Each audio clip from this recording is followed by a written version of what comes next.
Episode of the Roundtable Talk Show. I am your host, Sharifa Hardy, and do I have an amazing show for you today?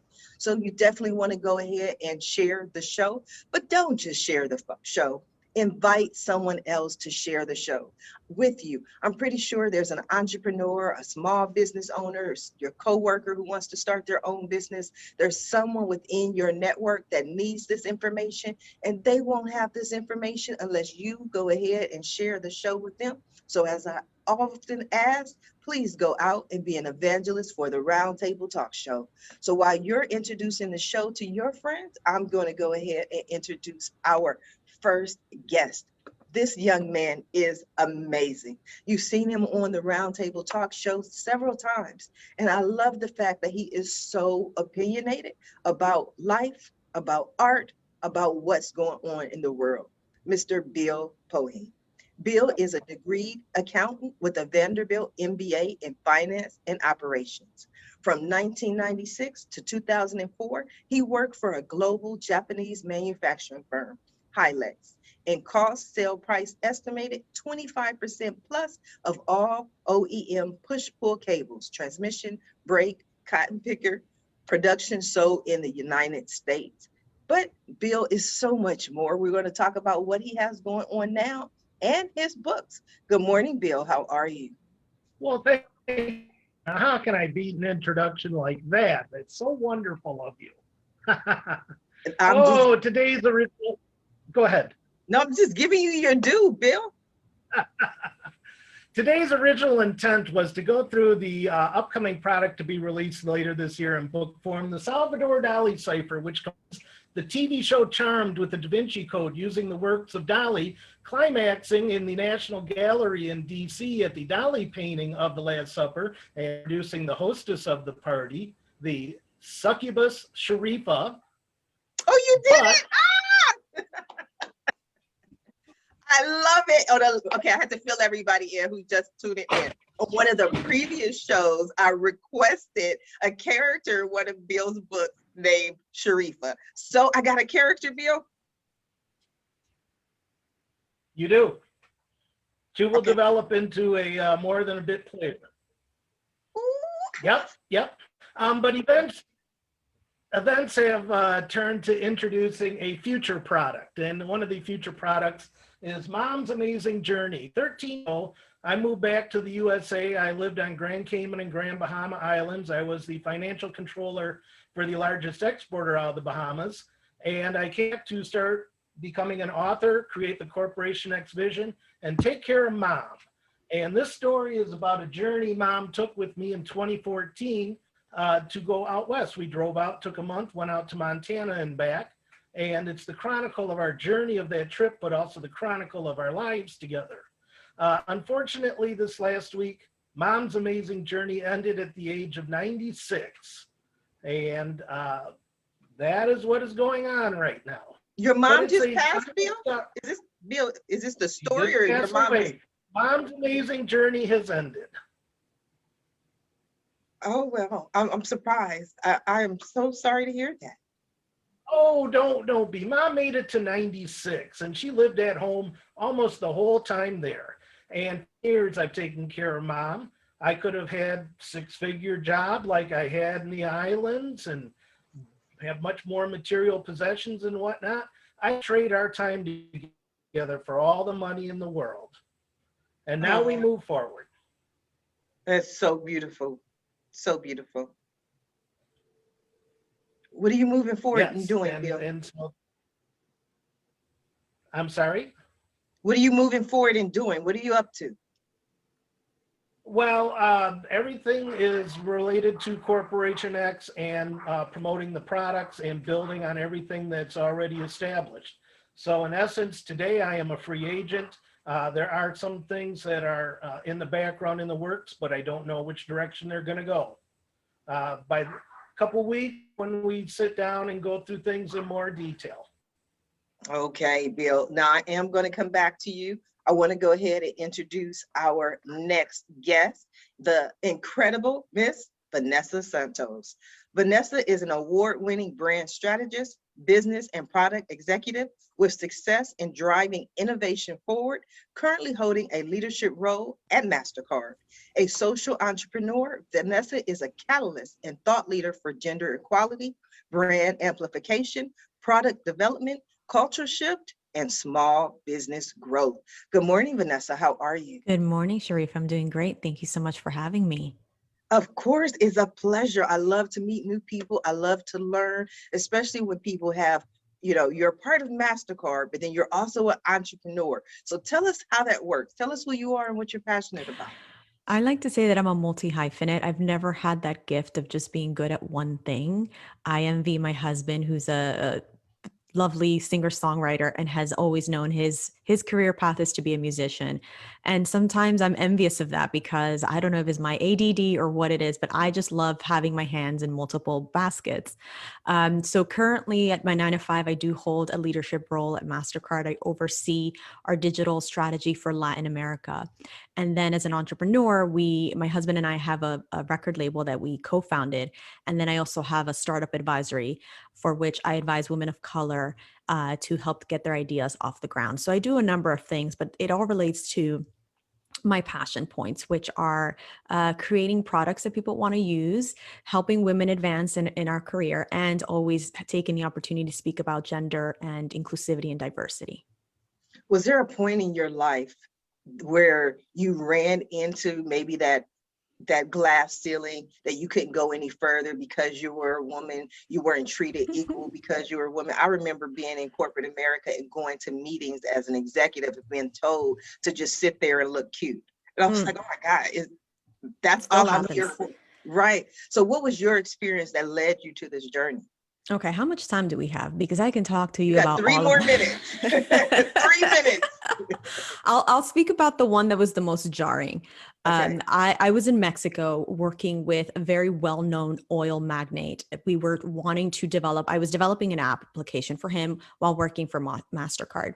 I visited the Mexico City offices with all of my colleagues who all happen to be male. Because I am in fintech, in technology, and financial services, I typically am the only woman in the room. We are in this meeting space. Everyone is about to introduce themselves. And before I can even open my mouth, he pushes over a notepad with a pen and looks at me and he's like, so you can take notes. And I was just so shocked that he was so blatantly just assumed that because I was a female, I was there to take notes, as opposed to the fact that I was the most senior person in the room. I am the product owner and the one delivering the presentation. So I kindly introduced myself and he just completely looked away from me as if I didn't exist the entire meeting. And I remember I could use this as a teachable moment. I'm not going to allow his small-minded behavior to affect me. I'm just going to push on because I'm going to teach him a lesson and show him that my gender will not discredit me in any way from showcasing what I know that we're doing right, which is our amazing product. So I completed my presentation. Everyone was very supportive. We ended up closing the deal. He refused to look at me. I remember at the end of it, I approached him and I shook his hand and I said, thank you for giving me the space to speak. And I really do hope that you can continue to have more of these sessions with other women in your office. And he just had this blank stare in his face. And I remember coming back to the office in Miami and the first agenda on my team was, okay, we need more women leaders and we need more women leaders of color, because if I'm experiencing this, I can only imagine the amount of other women that are experiencing. So that's still a battle that I continue to face. I would say it has improved. I'm lucky that MasterCard is a very diverse and inclusive organization, but many other organizations are not. And it's our job to just continue fighting the fight, if it's not for us, but for the women that are coming after us. Wow, that's incredible. You handled it well. How did I mean, I wanted to shake him. The Bronx in me wanted to just, but I had to rise above. Hey, I get it. The little girl from LA, from South Central Los Angeles, loves to shake people as well. That's what we do. You know what I mean? I'd have taken that notepad and that pen and threw it across the room, and then people are like, Sharifa, why are you so angry? Right. It's easy to just point at you, the female, and say, why are you upset? And think about what happened to get to that point. Yes, and for other people, it's a minor thing. It's just, he just asked you to take notes. Like, what's the big deal? So Mm-mm. yes, I Mm. completely understand. Thank Vanessa, you for sympathizing. of course, this is the story of my life. Believe me, as a Black female, I get it. I can Hmm. relate. Yep, I can only imagine. Now I am going to come back to you. I want to go ahead and introduce the amazing Mr. Nick Kyte.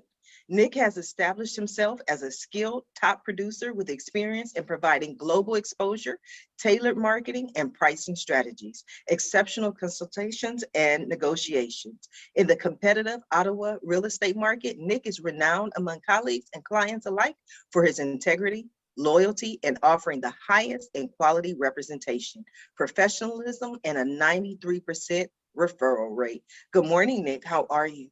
Doing wonderful, Sharifa. Thanks for having me on. Thank you for joining us. It's a pleasure. Has anyone ever asked you to take notes in a meeting? Absolutely, and I did. I don't know. Sometimes the story changes. We'll see. But Nick, tell us, who are you? What do you do? And what are you passionate about? Absolutely. So Nick Kyte, I'm born and raised in the nation's capital of Canada, which is Ottawa, and absolutely love living here. It's peaceful. It's a big, small city, I guess that's the best way to put it. Both my family is from here, and we still reside here. I have a wife, Lisa, and a little girl, Audrina, who just lightens up our life. And when I'm not at home with them, I'm out supporting my clients in a very competitive real estate market that the greater Ottawa area is going through, which I'm sure there are many markets within the United States that are going through the same thing. There's just extremely low inventory, and that is creating a very in-demand market for sellers looking to capitalize, but can also be extremely frustrating for buyers looking at either first-time home buyers trying to get into the market or just looking for that special property just because there just isn't the inventory out there currently. And it's been like that pretty much since COVID hit us, which I know it hit in the States as well. So we continue with that, and it seems that every month there's new things occurring, going a little bit backwards, forwards, but we roll with the punches just like everyone else. Within the real estate realm, before that, prior to that, I had held both private and public sector positions, which the backgrounds were in business and human resources, specializing in employee relations, which I felt was, which were great stepping stones to running my own business in real estate, which I truly love. And pretty much my clients are my family, and I treat them as such. And in return, they treat me really well, and they refer me to their friends and family, and I'm able to help them with their real estate needs. Wow, I love it. 93% referral rate. Wow. I always tell people I get the majority of my business through referrals. People who have said, Sharifa, I have no idea what you do, but Vanessa said, ask Sharifa. That's how I get my business. Has anyone, Nick, I've just zoned out. That's what I tend to do. But has anyone ever told you you look like James Corden?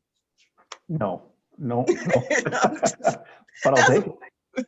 That's one of my favorite people. I just finished watching his interview with Harry. So I was like, oh, you kind of remind me of him. Let's see if we can get the James Corden personality out today. Well, I'll take that any day. Yes. Now, real estate, one of the, every industry has been hit hard over the past year. Real estate, as you mentioned, has been hit very hard. Some of the guests that I spoke to over the past year have said this has been the best year ever for them because they've been able to show more properties virtually than they ever would have been able to do, otherwise by going to meetings, going to appointments, and it took all day. Now they're able to show 3, 4, 5 times as many homes. Have you found that to be true? No, so we've put together protocols that have been in place since last March, and that is reduced timeframes within the property, limiting the number of people. So it's the agent plus only 2 buyers allowed in at the same time, Everyone has to sanitize prior to entering, wear face masks, limit the touching inside the property. So the sellers are leaving all the lights and the doors open, the interior doors, so we're able to view the homes. And they're exclusive, which means there's no one else there at that same time. And it's approximately about 30 minutes. And so, yes, there are opportunities for virtual showings. However, with my clients and the way I run my business it is such a huge investment that I have seen people not understand the spacing or how the room feels until they get there in person. And since it is such a big commitment for a lot of people, I definitely do recommend an in-person showing with safety protocols in place. And I will give you an example. There was clients of mine last year that said the house that they saw through virtually was amazing. It was exactly what they wanted. They wanted to put an unconditional offer in on the property as they didn't want to lose it. I understood their enthusiasm. I did say, could we carve out 30 minutes today to go see it in person, just to confirm that it is exactly what you're looking for. They did agree to it, but they were reluctant because they knew that it was the right property for them. However, when we got to the property and we started to see how the rooms kind of flowed and the floor plan, there were a couple factors that jumped out at them that they didn't pick up from the virtual tour. And to be honest, they decided not to move forward with an offer. And they truly appreciated that I took them there in person, because that could have been a very huge mistake for them. Excellent response. Excellent. Thank you. You're the first person who shared that experience with me. I definitely appreciate that, Nick. My Now, pleasure. I am going to come back to you. I want to go ahead and introduce my next guest, Ms. Deja Tufts. Deja is an investor, entrepreneur, and cannabis industry enthusiast. She is the founder of Tribe Brands, a family of CBD, beauty, and wellness brands, including Tribe Totes, Tribe Revive, and Tribe Beauty. She was previously an executive at Instafluence, the first influencer agency, which sold to Maker Studios in 2015, an analyst at Sands Capital, covering nearly $2 billion in global retail sector investments, and an investment banking analyst at JP Morgan. Good morning, Deja. How are you? Good morning. What's up, Sharifa? You got to tell me. You got to tell me what's going on in your world. So much is going on right now in the cannabis space. It's pretty wild. But yeah, so as you mentioned, my background was on Wall Street. Had a pretty successful career, was at JP Morgan, and then at an investment firm. I was the only female on the investment team for a while. Really loved it actually, but decided that I wanted to learn how to grow businesses opposed to investing in them. Maybe we'll come back to that later in life, but nothing beats rolling up your sleeve and having the operational experience, you know? And I was the COO of 2 other startups before I started my own company. My husband and I, now husband, we were seeing the legalization of cannabis rolling out. We were like, we want to be a part of this for so many reasons, but we believe in not only patient access, but just adult use. We're all adults. We should be able to choose whether we consume or not. And there's also an enormous economic opportunity, obviously. And, you know, at the time, after spending time out in Colorado and California and going to dispensaries, I discovered that I actually really preferred vaping cannabis opposed to smoking, because I've always had respiratory issues. It's also, you know, it doesn't smell as much. There's a lot of other benefits. It's more discreet. You can dose it out easier. And in the CBD space, which after the 2018 Farm Bill, you're allowed to sell CBD. It was declassified. You can sell it across state lines in 50 states. But we went to some trade shows, realized that the CBD vapes on the market, a lot of them were really gross. CBD is not a very stable molecule relative to THC, and people were like adding stuff to it, these fillers and things that you'll see on the news causing like vaping illnesses. And we were like, okay, if we can create a really high quality, pure plant product as it's supposed to be and introduce that nationwide. So like dispensary grade, what they were doing for THC in dispensaries, but doing it for CBD, which we could now sell online. And so we did that. We have partners on our team who do manufacturing in California. And it's an amazing product. Our customers like love us and are so loyal. And since then, we've also launched a skincare line. And I brought on a co-founder, Kimby, who's amazing. She's like the cannabis queen of New York, knows everybody and is an Instagram influencer, has a great community here. We're based in New York City. And she had the idea for the skincare line and had already formulated the first product. And with that, so CBD is also amazing for skin inflammation, and it can also reduce your oil production. So like inflammation, redness, and then oil production. It's amazing for acne and a lot of like rosacea and other skin issues. But there are a lot of also kind of toxic ingredients that are in a lot of skincare products that people don't even realize. You know, you go down the pharmacy aisle and there's endocrine disruptors and potential carcinogens, things that aren't researched. There's actually in the US, there's a lot of ingredients that are banned in the European Union, and people just like don't realize this. So similar to the vapes, we're like, how can we be better? You know, I have a history in my family of, you know, cancer, and so many of my friends in my 30s are having issues with fertility and all of this. And it's like, we don't need to be putting stuff on our skin every day that can mess with your hormones or, you know, be messing with your body. You don't even know it. So we found a clean skincare formulator in Illinois who's helped us make these like really all kind of plant-based, really effective formulations. And yeah, that's the business right now. So we've been up and running for 4 years now, which is kind of crazy. And New York just went legal last week. So we'll see how we, yes, how we fit into that. You know, we're still working through. You'll be okay. You'll be fine. Everybody who does it, takes that leap, is fine. I'm in Long Beach, California, and I enjoy my life.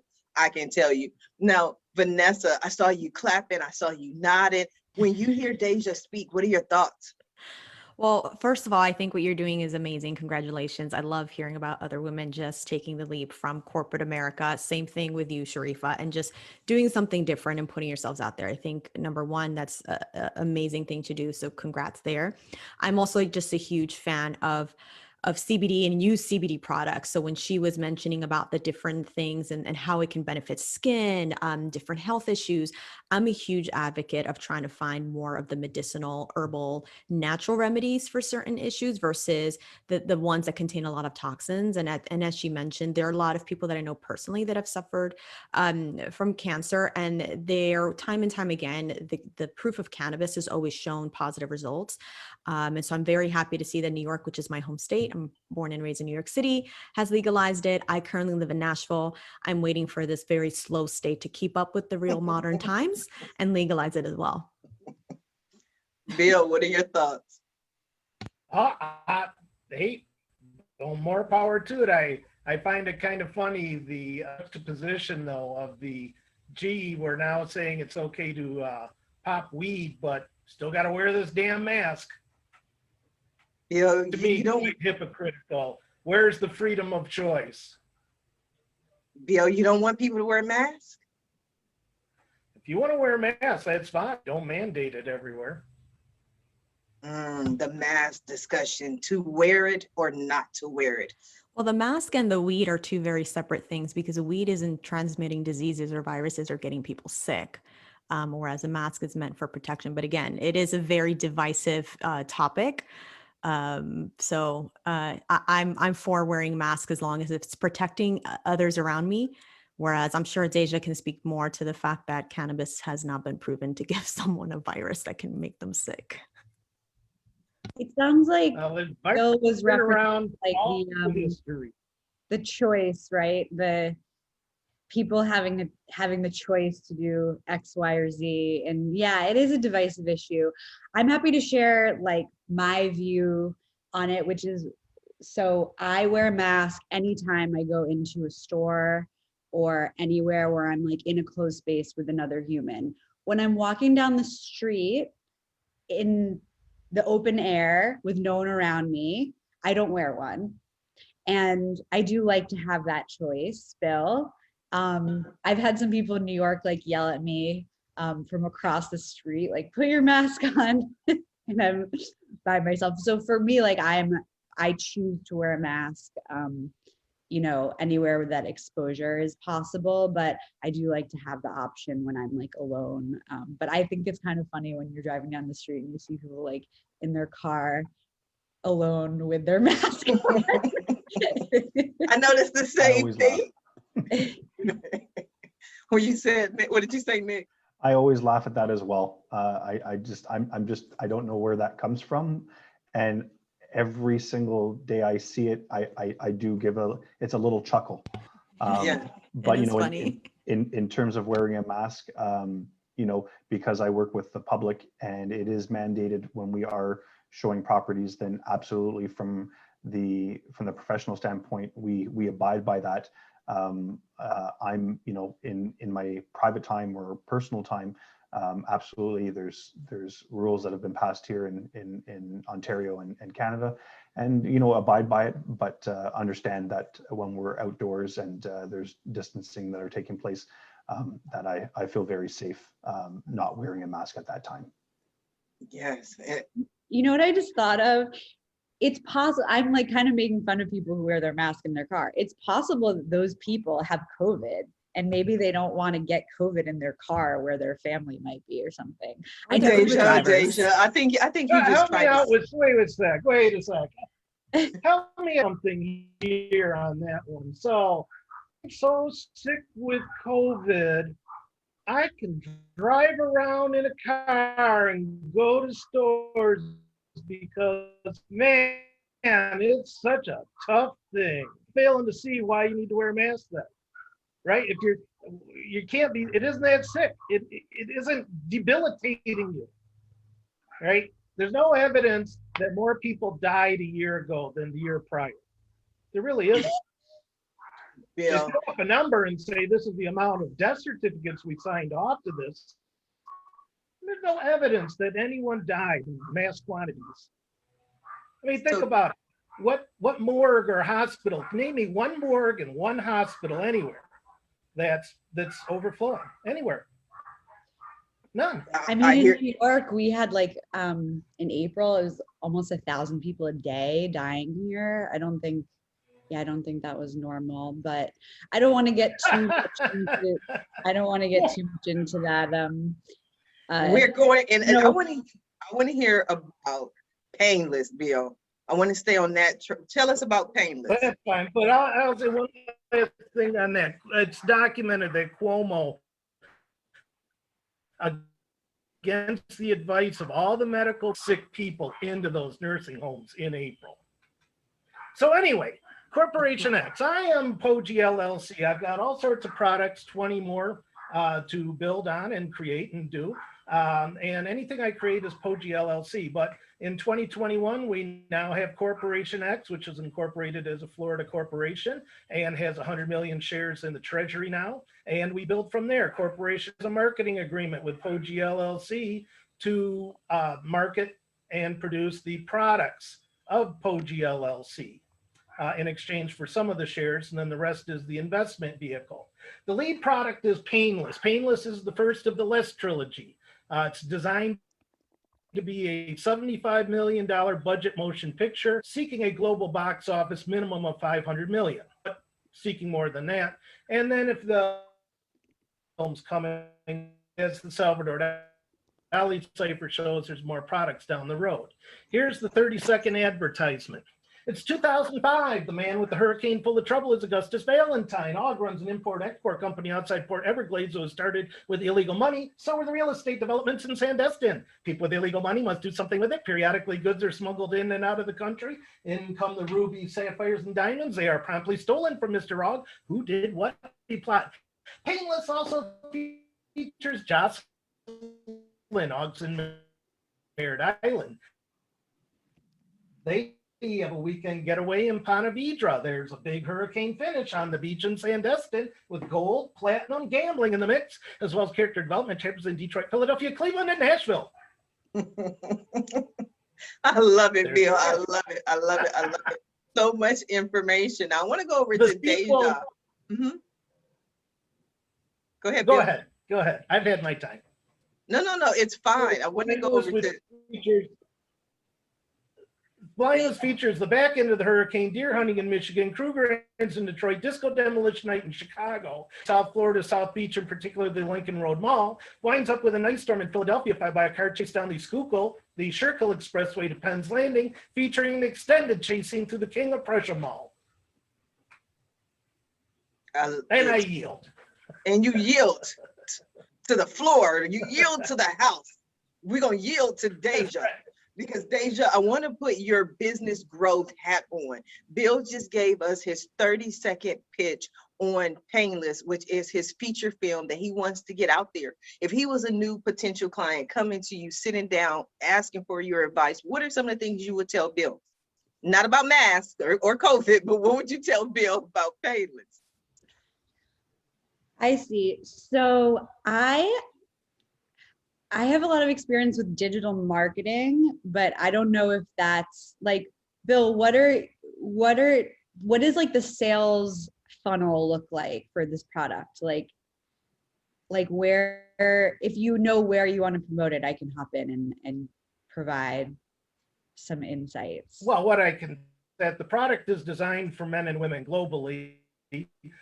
I went out when Borders published, in 2009 to 16 states, 130 locations. I met 20,000 people. I sold 2,500 books.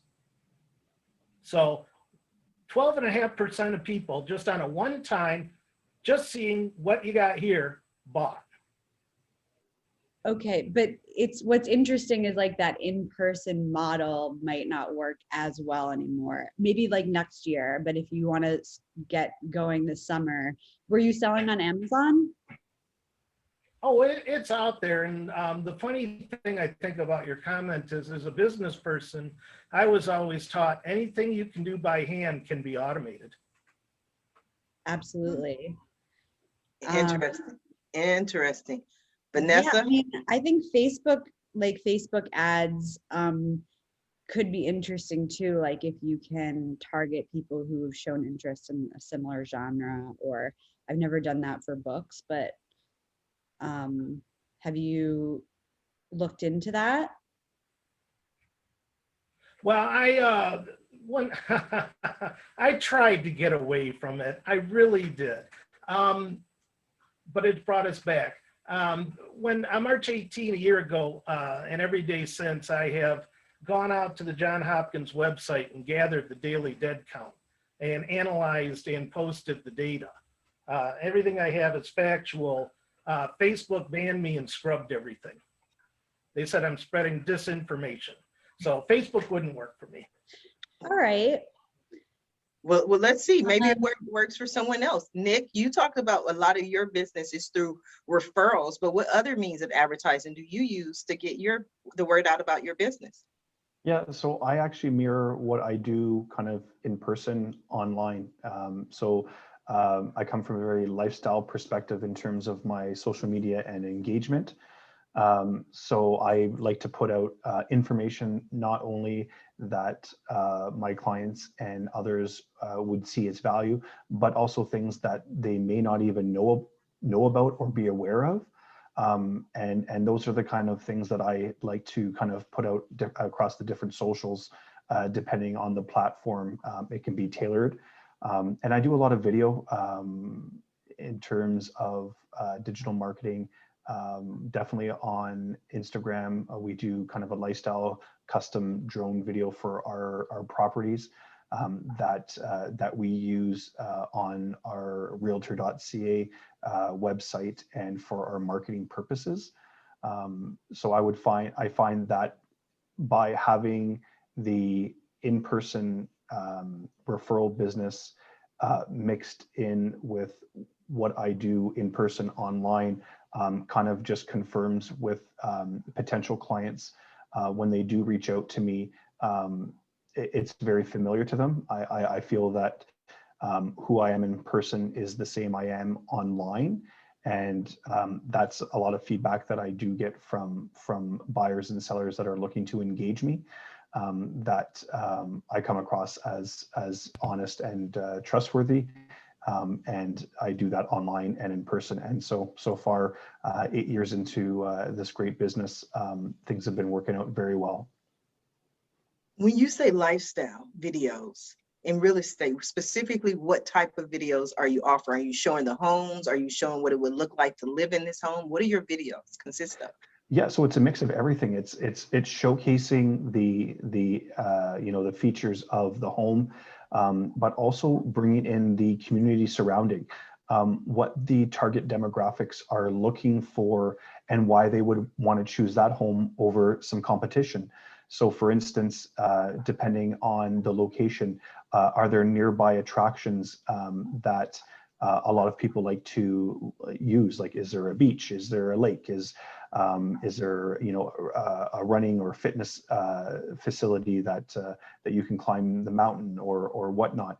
And also then from a perspective of what you do daily, like nearby restaurants and bars and grocery stores and all those types of amenities that you need to live, and so just kind of showcasing that as well to the potential buyers, I feel is where we kind of incorporate our lifestyle branding into each and every property that we list.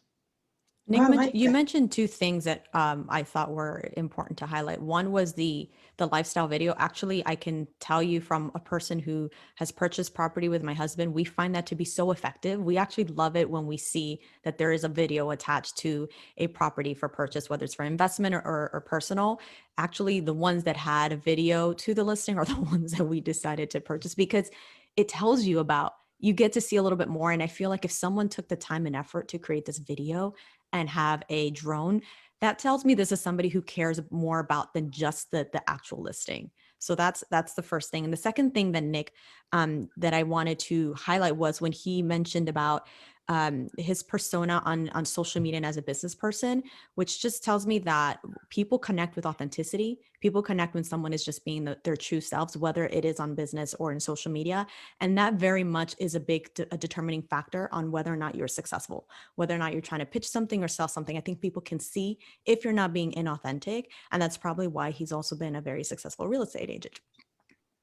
Thank you, Vanessa. I truly appreciate that. But I like your points, and that's the feedback that I've received. And I'm a big believer of why change something that's working when it's not. Mm-hmm. And I absolutely love coming up with the different concepts for the lifestyle videos.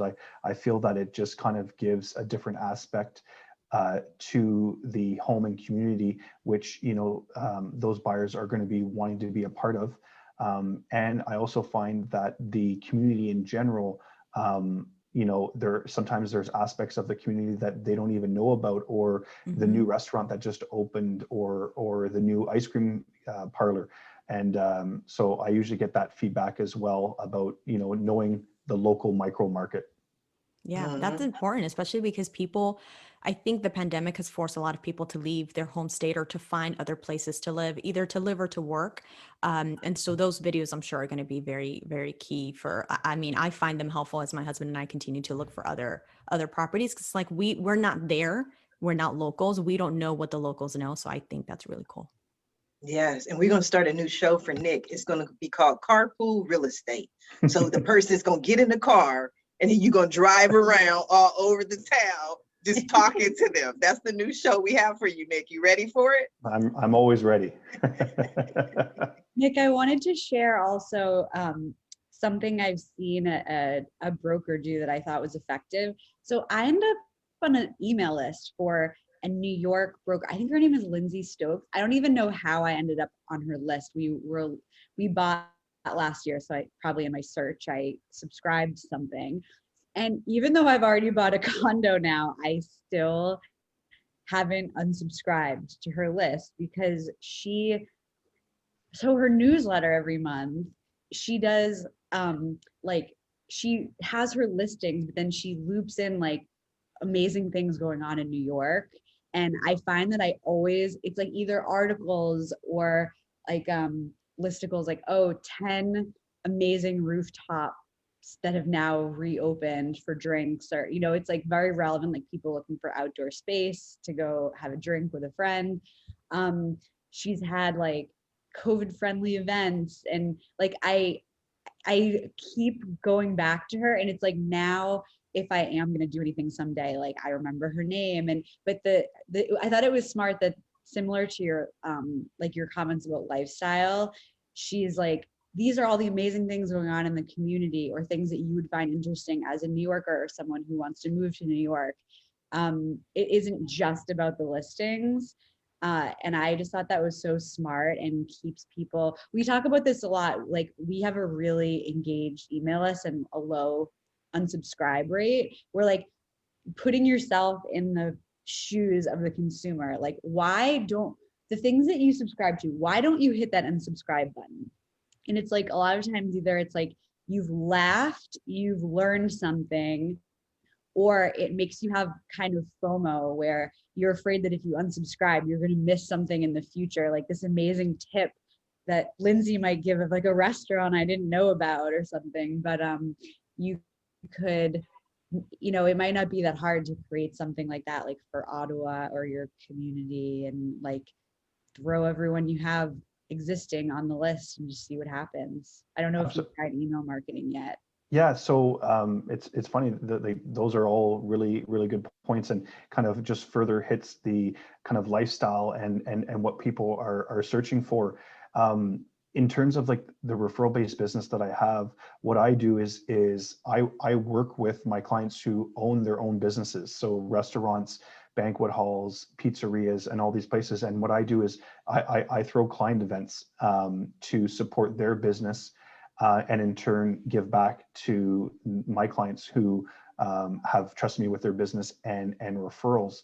Obviously, over the last year, things have changed. So we did pivot as well, and we did all COVID-friendly events. So one that I did at the end of last year was a pizza pickup party. And so we had different intervals of times over 2 hours. It was 30-minute intervals, and we spaced people out each 5 minutes. And they had told us what pizza they wanted in advance, and they showed up in their cars, picked up the pizza, a quick little chat, and they were on their way. And it was our best, literally, I think not one person didn't come, which is mind-blowing. But with COVID, I think people just, you know, wanted that human touch, and who doesn't like a good pizza? So we do that, and in the same manner, we're supporting a local business that have been really hit hard by the pandemic. So I definitely incorporate that into the business. And who doesn't love a good rooftop patio? I love a good Sounds pizza. like you just came up with the best possible like marketing for one of the new New York cannabis dispensaries. Like who, because that's a great, the pizza pickup with your order. It's like New York dispensary pickup. pizza, and yeah, and like cannabis. I was thinking the there same you go. thing. It's Yep. like if I ever have a dispensary, like pizza pickup that's going to be the big winner. Yeah. Yeah, absolutely. And I think people will just Munchies, you get the they just munchies, come right? out and they're just so happy to be out and be thought of. And I think that you know, in itself, in any type of business, are the type of people that you want, and in turn, you know, they're great and great supporters of the business. Yes, but it also shows that you're a part of the community. And I think that's what people are looking for these days, especially over the last year. They're looking for that connection. They're looking for people who are a part of the community. So I think what you're doing is amazing. Vanessa, what are some of the things that you use, or your marketing strategies that you use to grow any or all of your businesses? Mhm. Well, I have had two businesses that have been acquired.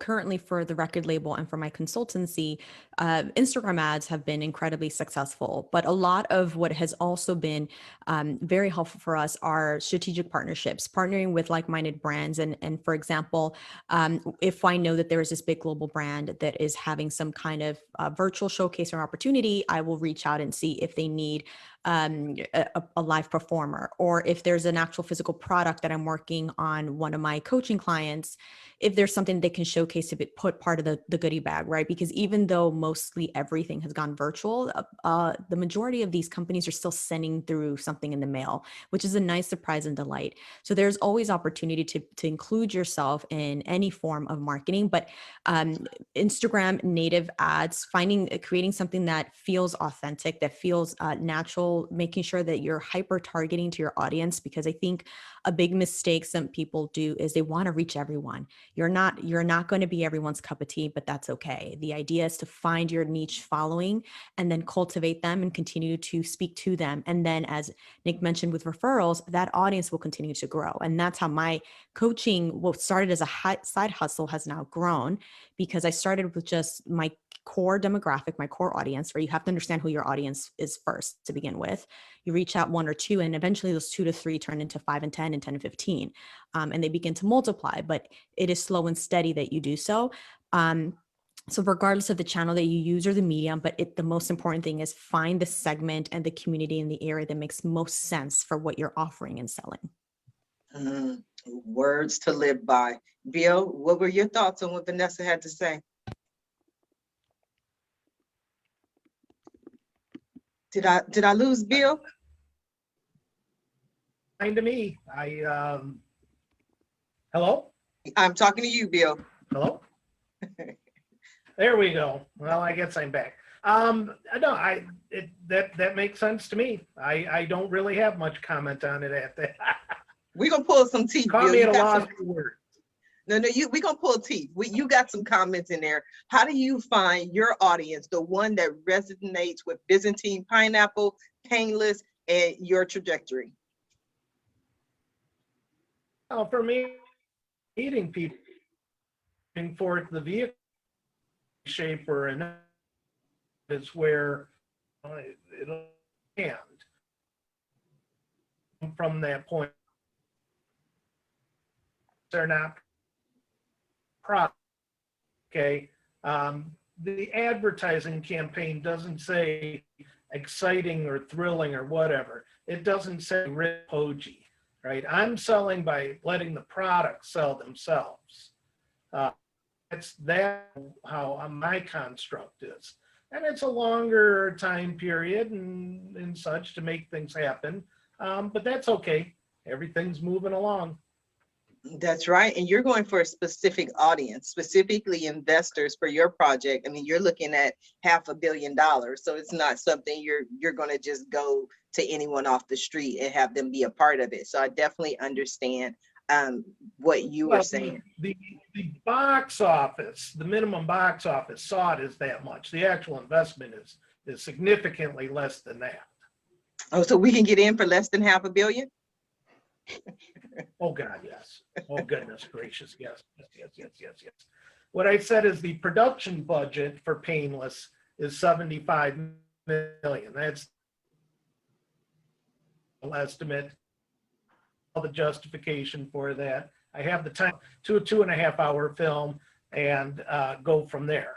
And if you say that, there's 3 others, well, then you're saying, well, if you hit the $500 million, you're looking at, by the time you get done with 2 billion in global revenue, and that's just 3 of them. So I'm selling to men and women everywhere who are adults. Okay, I don't draw a distinction of the sub-marketing. I can tell you that the people who have an open mind are the people on the bell curve of society and such, that the people who have a more flexible mind and don't feel that everything is written in stone are the people who find great appeal with the product.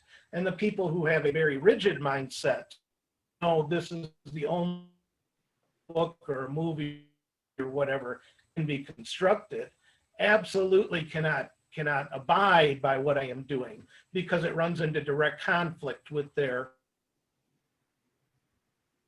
belief system. I definitely understand. Deja, it seems like you have pretty much the same audience. You have people who are free thinkers, not people who are certain construct, but they're thinking outside the box. Wouldn't you say, Deja?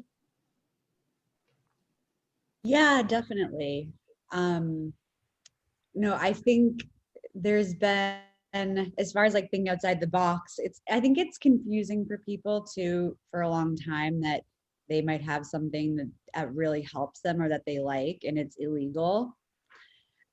So it's very liberating for that, for our tribe, for things to be operating above the table these days. But Yeah, but there's also even, I mean, because again, I live in California. You know, we are one of the most free thinking states that there is. But even with it being legalized for years, being legalized recreationally, there are still people who have that feeling that, you know, this was illegal, it has to be bad. So, I mean, the thought process hasn't necessarily changed overnight. totally, and I don't think that it will change overnight. And it's really messed up because the entire like legal status of cannabis, if you look at the history, a lot of it's rooted in racism and politics, and it shouldn't, it's for all the wrong reasons. And um you know, people, but they have something in their mind that if something's illegal, it must be bad. And so I think it's kind of a reminder too that we all need to be like constantly questioning everything. If something's a certain way, it doesn't seem right to us. Well, why is it that way? And if you really go back to, it's hard to understand this all happened like before we were even born. But just continuing to ask why and educating ourselves, and yeah, it's really important. Absolutely. Now we are coming down to the last few minutes of the show. And what I love to do at the end of every show is just simply allow my guests the opportunity to speak directly to the audience, to everyone who is watching this show live, as well as everyone who is watching it in the archives, and let them know what you want them to take away from your appearance here today. And we're going to start with you, Nick. Absolutely. I do want to say one quick thing about Vanessa. I really liked how she was talking about the niche marketing and tailoring. And in my business and many businesses, we know that you're not meant to work with everyone, and nor should you.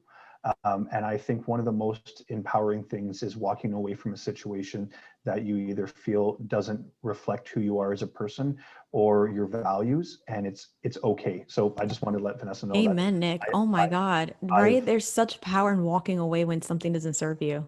one of my top ones was walking away from a situation that I just was undervalued, and it was freeing. So I just wanted to put that aside and then flip back and just say, Sharifa, it was just amazing to be on here with everyone here.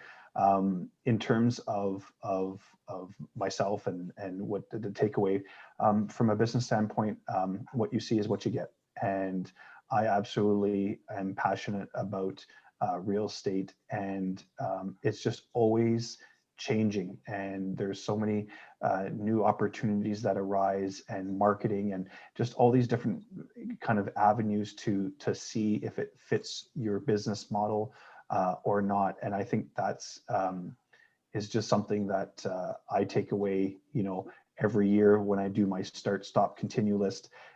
It's just surprising to me what's out there and what we get a chance to review. So I'm always learning. I'm always, you know, looking to assist buyers either find the right property for them or investment, and sellers to obtain top dollars. So if you're in the greater Ottawa area, I'm here, and give me a call, and look forward to supporting. Absolutely. I love to learn as well. So what is a stop, start, continue list? That's what I want to know. So it's mind blowing. So at the end of it, each year, usually around November, so a stop would stop, start, continue list. Stop would mean this is something that you want to stop or take off your plate, which means that is it something of value and that you want to continue? If it is, then you have to delegate. So it's either delegate it to someone else on your team, or could this be a new hire? Start is something that you have seen or taken away from, and you want to incorporate into your business or goals. So you have to see where that's going to fit and what you can add. And then continue is what you're passionate about. What do you still love doing that you want to continue? And so by doing those lists, it's very simple to see where you're at and where you're going and what's not working and what is working. Like that. I'm gonna have to try that for 2021, going into 2022. I'm like, Nick said, stop, start, continue list. I'm gonna make me one. Thank you. Deja, what do you have for us? Sure. So just echoing Nick's comments, it was so nice to meet all of you. Sharifa, thanks for having us. You're welcome. Sounds like you're, fostering a wonderful community online. And yeah, I would say, so for anyone experiencing pain, inflammation, insomnia, anxiety, and who is interested in plant-based remedies, definitely consider CBD. If you want to check out our website, it's tribetokes.com, and you can use the code TRIBE20 for 20% off your first purchase. But we're just here to advocate for the plant. It can be from my company, it can be from another one. I don't really care. I just want to spread the word and help people feel better. And if you ever have any questions about any form of cannabis, whether it's from a dispensary or whether it's CBD that you can buy online, whatever, hit us up. We have a chat on our website and it leads right to my co-founder, Kim. We answer still, which is probably unsustainable. We still answer the emails from customers ourselves. And we are always here as a resource if you're kind of a newbie. And that's it. Thank you so much for having me. You are so welcome. Look at that smile. You truly enjoy what you do. I can tell. I mean, working with CBD and plant-based medicine, you got to be happy. Thank you, Deja. Bill, what do you have for us? I thank everyone for their time today, and I look forward to speaking with Eva in 2 weeks in more detail on some things. Specifically, one thing I hope we go through in more detail is the Byzantine pineapple. Byzantine means that there's so many laws on the books that everyone's criminal, yet nothing seems to be illegal, or legal seems to depend on who wants to prosecute someone.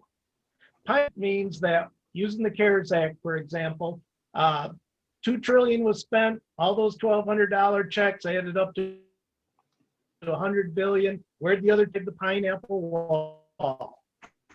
The solution is to pre-budget government, and there's the macroeconomic formula blueprint. And I look forward in a couple of weeks to being able to explain that in more detail when we talk one-on-one. Absolutely. We're going to have that conversation, Bill, in detail 2 weeks from today. We're going to learn all about it. Thank you, Bill. Vanessa, what do you have for us? Well, thank you so much for having me, Sharifa. It was really great to be part of this diverse panel of people from different industries. Certainly a lot to chew on. I would just like to say, there's really good things that Deja and Nick and Bill brought up. And that's to question the status quo, to be curious. And whether that is in your personal life, in your professional life, or just in the world in general, much of this world wasn't designed for many people. And many times we have to open up doors when we don't see that they're being opened for us. And my message would just be, challenge the status quo, right? Do things, do what moves you, whether that is launching your new business, starting a podcast, continuing to grow your real estate empire, continue to spread the message on the wonders of cannabis, but just continue to move and go forward, because that is the only way we're going to continue to see more progress and diversity in this world. I love it. If people have questions and want to work with you, where can they find you? I can be found on www.vsantos.co or on Instagram at La Vida Glamour. Ooh, I like that. I like that. You go, girl. That is so good. Now, I have enjoyed this show. We have laughed, we have learned, we have discussed a lot.